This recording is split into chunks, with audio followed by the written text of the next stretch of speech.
길림에서 이제 제법 안정이 되고 이제 학생들도 공부하는데 마음을 붙이고 계속 이제 길림에만 생활을 했는데 길림과 그 동북 삼성을 대부분의 탈북자들이 와 있었기 때문에 사역자들도 동북 삼성을 벗어나서 사역한다는 것은 그때까지 생각을 못한 거예요. 생각을 못했는데 하나님 앞에 계속 기도하기를 10명을 양육하기에는 숫자가 너무 적다는 그런 마음을 하나님이 주셔가지고 하나님 최소한 1년에 한 50명 정도 양육할 수 있도록 하나님 그런 환경을 좀 주십시오. 계속 이렇게 이제 기도하는데 길림 쪽이 위험하다 보니까 성경 통독을 같이 하다가도 형제들이 바깥에 사이렌 소리만 나면은 통독하다가도 벌떡 일어나가지고 가서 창틀에 창 넘어 경찰차가 우리 집 앞에 서는지 아니면 지나가는지 어디로 가는지 이걸 가만히 살폈다가 다시 돌아가가지고 또 통독을 하고 아파트 밑으로 내려가는데 내려가는 것도 이제 2인 1조로 해가지고 두 사람이 이제 살그머니 내려가고 한 3, 4분 있다가 또 사람이 내려가고 그것도 아파트 밑에서 만나는 게 아니고 거기서 한 5분 10분 걸어가가지고 그 조선족 그 중학교 있는 그 정문 앞에서 그렇게 만나고 이런 어떤 불안한 상황 속에서 동북 삼성은 너무 불안하고 너무 위험하니까 동북 삼성을 벗어나서 이쪽 남방 쪽으로 내려와서 남쪽으로 내려와 가지고 사역장을 할 수 있도록 그렇게 인도해 주십시오. 이런 기도를 하게 됐고 그렇게 기도하는 중에 하루는 이제 조선족 강기로 형제가 시장을 보러 갔다 오더니만은 들어와서 하는 얘기가 지금 우리 아파트 건너편 아파트에 중국 공안하고 공무원들이 호구 조사를 진행하고 있다는 거예요. 이 중국은 3개월 만에 한 번씩 집집마다 이 호구 조사를 하거든요. 그 집집마다 여기는 몇 명이 살고 있고 또 가족 관계는 어떻고 나이는 얼마고 이런 걸 이제 구체적으로 다 이제 질문을 하다 보니까 이 호구 조사가 우리한테는 정말 위험한 그런 조사거든요. 그러다 보니까 앞에 또 동네에 호구 조사를 한다 하니까 우리는 너무 불안한 거예요. 그때부터. 그 너무너무 불안해가지고 그동안에는 이제 50명 이상 양육할 수 있도록 계속 해달라고 기도했더랬는데 뭔가 행동은 취하지 않았어요. 액션은 취하지 않았는데 호구조사가 들어온다는 얘기를 듣고는 이제 갑자기 막 정신이 번쩍 나가지고 산동성 청도 한인교회에 있는 박주환 전도사님이라고 내가 아는 사람이라고는 이제 그쪽밖에 없으니까 그쪽으로 연락을 해가지고 선교사님 지금 우리 상황이 이런데 좀 많은 사람들을 좀 케어하고 싶은데 그런 공간을 좀 확보할 수 없겠느냐고 이렇게 상의를 하니까 이제 그분 역시 페이스 미션이란 말이에요. 그러니까 뭐 돈 현재 있고 없고 상관없이 그냥 주님 말씀하시면 그냥 행동을 옮기는 그런 스타일이니까 내려오라고 그러는 거예요. 어떻게 뭐 대책을 어떻게 하겠다 묻지도 않고 출발하세요. 그러면 내려오라 그러는 거예요. 그래서는 이제 주광모 형제하고 상의를 했지. 지금 우리가 인원이 너무 많으니까 이제 좀 분리를 하자. 분리를 해가지고 사역장을 2개를 만들자. 하나는 지금 우리가 있는 이 길림 사역장에 여기서 하나 세우고 그 다음에 한 팀은 남방으로 내려가도록 하자. 그래가지고 이제 광호 형제하고 상의해가지고 이제 4사람이 이제 거기 남아가지고 한 팀을 꾸리고 추가로 또 더 영입하는 걸로 그렇게 하고 나머지 인원들은 이제 남방으로 내려가는 거죠.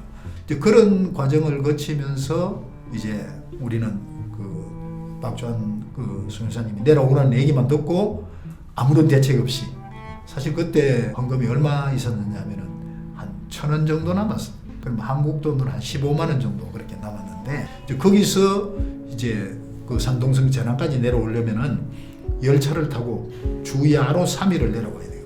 그 3박 4일을 내려와야만이 이제 도착할 수 있단 말이에요. 원래 청도로 산동성 청도로 가려면 제남에서 버스를 타든지 기차를 타고 한 4시간 정도 더 가야 된단 말이에요.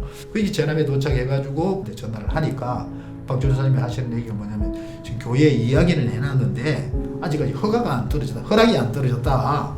그러니까 지금 오기에는 좀 불가능하니까 거기 제남에서 좀 기다려라 그러는 거예요. 기다리라 그러는데 갈 데가 없죠. 우리는. 갈 데도 없고 돈도 없고.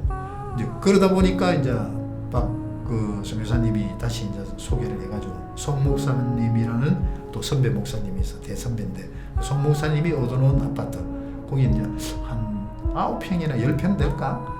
완전 노후된 그런 뭐 벽이 거의 뭐 베니아 합판 하나 정도 이렇게 막아놨을까? 그러다 보니까 옆집에 얘기가 소곤소곤 다 들리는 그런 아파트인데 거기에 이제 10명이 들어가가지고 이제 임시로 이제 일주일간 거기서 이제 생활을 하는 거지. 생활을 하다 보니까 이제 우리는 시간마다 기도회도 해야 되고 또 찬양도 해야 되고 또 통독도 해야 되고 예배도 드려야 되니까 이제 기도하면서 뭐 들리든 안 들리든 신경 안 쓰고 그냥 예배는 다 드렸거든요. 기도도 그대로 다 하고 찬양도 다 하고 그러다 보니까 옆집에 들리는 게 아니고 그 아파트 단지 전체가 완전히 떠들썩하게 들썩들썩할 정도로 기도하고 찬양하고 이렇게 하면서도 이제 마음껏 기도하고 마음껏 찬양하면서 우리가 이제 했던 기도는 뭐냐면은 우리 이 기도 소리가 들리는 그 사람마다 또 우리 찬양 소리가 들리는 그 사람들마다 그 심령이 강팍해지지 않고 오히려 우리의 찬양과 우리의 기도 소리를 통해서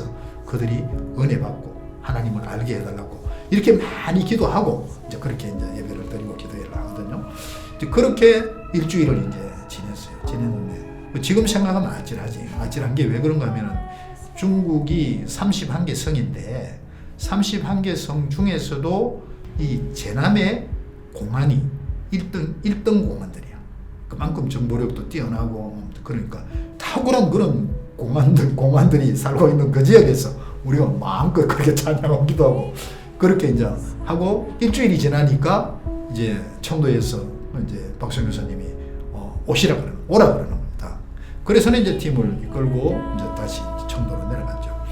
청도 그 제일 중심지에 뭐가 있는가 하면 금도 화원이라는 아주 고급 쌍둥이 빌딩이 있어요. 한 40평 50평 되는 건물이에요. 아주 고급 건데 거기 22층에 청도 한인교회의 청년부 미션홈을 이제 우리 보고 서라고 이제 그렇게 배려해 준 거예요. 그래서는 이제 거기 들어가니까 뭐 그동안에 우리는 정말 뭐 이게 뭐 거의 다리 밑에 자듯이 천막 밑에 자듯이 이렇게 사는데 거기 들어가니까 말이 완전히 우리 북한 친구들이 난리가 난 거예요. 뭐 이게 최고급에다가 이 베란다 바깥으로 내다 보니까 완전히 청도 앞바다가 보이고 강구들도 최고급 강구고 너무너무 좋아가지고 막 불쩍불쩍 뛰면서 할렐루야 하면서 동동을 하고 그 다음에 토요일 날 한번 내려가 보니까 이 고급 건물이고 잘 사는 사람들이 살다 보니까 이게 밑에서 경비들이 이 검문 검색이 너무나 이 철저한 거예요.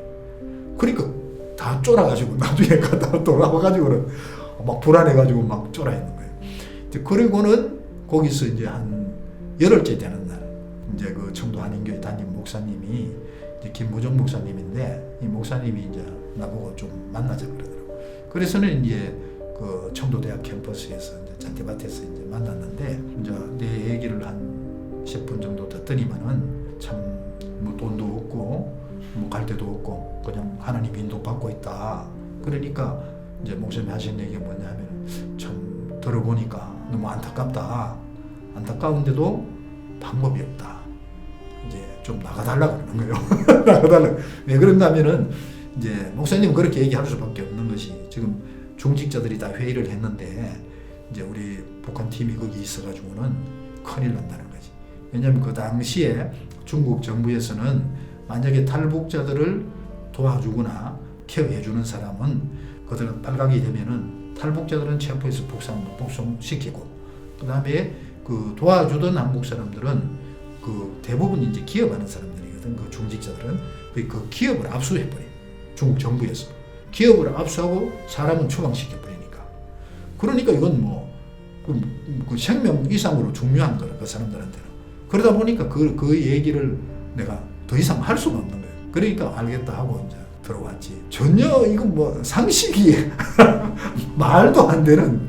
그 돈도 없다, 갈 데도 없다. 혼자도 아니고. 왜냐면 그 남의 땅에서 중국 땅에서 자기 혼자 그냥 이 몸가 누고 그 밥 얻어먹는 것도 쉽지 않을 텐데 10명을 데리고는 아무런 대책 없이 이렇게 움직이는 걸 보니까 기가 막힌다는 거지.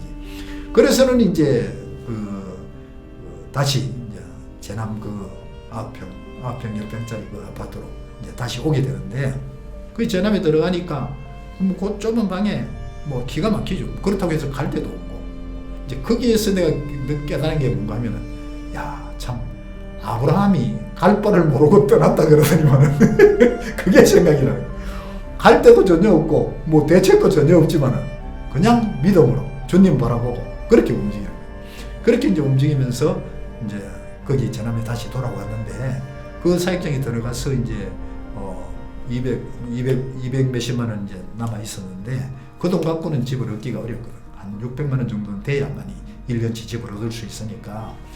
이제 그런데 또 기쁜 소식이 하나 들리는 거예요. 뭐냐 하면은 주광우 형제가 그 당시 연변과학기술대학에 이처장이라는 분을 일단 모시고 온 거예요. 모시고 왔는데 광우 형제가 내한테 얘기하기를 지금 이처장님이 우리 팀 아파트를 얻을 수 있도록 사익점을 얻을 수 있도록 중국 돈 3만 원을 갖고 왔다는 거예요. 그 3만 원 하면 한 500만 원, 600만 원 되니까 그걸 갖고 왔다 그러더라고. 이제 그분이 나한테 질문을 하는 거예요. 선교비는 어떻게 공급이 되느냐고 이래 묻는 거는 나는 하나님이 주십니다. 그렇게 얘기를 하니까 띵이 한참 있더니만은 그럼 필요한 물질들은 어떻게 공급받느냐고 하나님이 주십니다. 그러니까 이분이 돈 주려고 갖고 왔던 돈을 가지고 갚버리는 거예요. 다시 올라가 버려요. 그러니까 더 막막한 거지. 더 막막하고 그냥 우리는 또 울면서 기도하는 거지. 하나님 어떻게든 안전하게 공부할 수 있는 현장 주십시오. 계속 기도하는데 하나님께서 이제 박주한 그 성교사님을 통해 가지고 그 집을 얻을 수 있도록 2만 5천 원인가 그렇게 구해주는 거예요.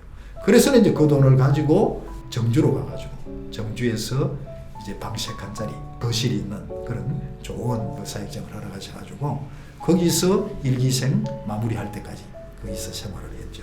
이 과정을 쭉 보면서 하나님께서 우리의 기도를 통해서 50명 이상의 많은 인원들을 동시에 그렇게 양육하게끔 하시는데 동북에서는 불가능하니까 우리를 그런 상황들, 동북에서 그런 불안한 상황들을 또 발생시키면서 이제 우리를 남방으로 데리고 갔고 하나님의 인도 따라 남방으로 내려왔지만은 이게 하루하루 한 걸음 한 걸음이 순탄치가 않는 거예요. 이 막막하고 정말 앞이 안 보이고 갈 바를 모르고 그렇지만은 그냥 주님 바라보고 주님 앞에 기도하면서 쭉 나가면서 또 이렇게 물질을 공급하시겠다 해도 주님이 하신다는 이 고백을 하니까 나중에는 주님이 완벽하게 그렇게 정유사역장을 허락하셨고 그 이후에 그 사역장에서 다듬어 세워진 우리 복간 형제들을 통해서 한 단계 한 단계 열어가시면서 나중에는 동시에 130명을